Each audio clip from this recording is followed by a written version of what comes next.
We are joined by Ricardo, a motorcyclist who was attacked recently and who is very concerned, Ricardo, good afternoon, that what happened to you is happening to other people on motorbikes in the R300 and N2 area, and that this is deliberate, that motorcyclists have become a target for would-be thieves in that area. I guess what happened to you? Yeah, so I was on my way from Belleville side, direction airport, and on the intersection of Robert Chibukwe and Stellenbosch Arterial Road. One of my members, we're riding for the Los Canis MCC. So one of my members turned right direction Bishop Lavis, and I turned left direction Stellenbosch Arterial direction Kills River. So it was load shedding at the time, and I was just riding normal, not even thinking that anything would have happened in that time. And suddenly I saw two guys in the dark on an island. But even by that time, also didn't even expect anything to happen, and just felt my bike is busy swerving, and luckily I could hold it together, and just felt a huge burning pain on my leg, and only then I realized that I was actually stoned. I was actually stoned by one of these guys that I just saw in the dark. And you getting, there's chatter in the motorcycling community that this is starting to happen more and more to motorcyclists in that sort of area. Yeah, look, we as motorcycle riders, we are all like a family. We all, a lot of us know each other, and we ride also for different clubs and groups, and we have normal gatherings. So we belong to different WhatsApp groups also. So you have this on all of the WhatsApp groups. All about this talks about what are we going to do, seeing as we are now easy targets. We have become easy targets on the R300, Stellenbosch Arterial Road N2. Last night I was on my way for a radio interview in Salt River side, and for the first time, that was around about 8 o'clock roundabout, and for the first time I was thinking, what safe route is there for me to go back to Kills River? So after the incident,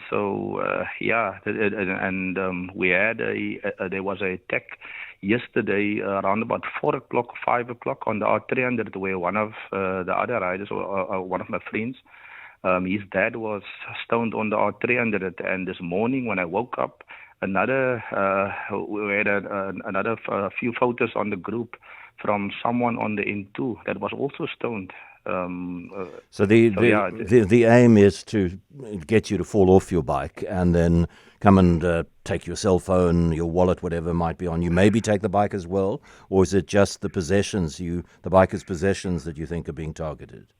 Yeah. Mostly it's the possessions, but I think almost a month ago, one of the guys came off from the perpetrators that threw one of the guys with one of the motorcyclists with a brick, and it led to one fatality. The guy died. They robbed him of his belongings. And it's very, very difficult to do anything about this, because you can't have police stationed every 10 meters along those difficult areas. So it comes down to the bikers having to be hyper aware of what might happen to them. Yeah, with that being said, is after my incident, I actually made a voice note on one of the WhatsApp groups, and told them what happened, and we had a meeting the next day at a clubhouse, one of the bikers' clubhouses, and just to discuss the way forward. And we had some furious bikers there, but we discussed, okay, we want to stay in the brackets of the law and try to do the right thing, and discuss the way forward. And hence out of that, the meeting came out that we gonna hand over a memorandum, speak to the law officials, make the government aware what is happening, because at the rate that it's going now, it's not normal. So do I assume from what you've said that there are people in the biking fraternity who want to start arming themselves when they ride, and if somebody looks like a threat, then they want to try and get ahead of that threat? Yeah, what I'm saying is I'm on different biker groups, WhatsApp groups, and from certain groups you can really see that people are really frustrated, and they don't. We started a forum called Biker Safety Awareness Forum that we wanted to discuss the way forward.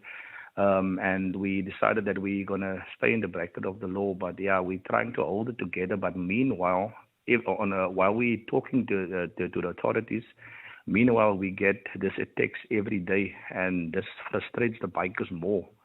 At this moment, we don't really have answers. We know that these things doesn't change overnight, but it frustrates us because bikers getting stoned every single day. That's now happening almost every day. Ricardo, I wasn't aware of this, and I'm really glad that you brought it to our attention.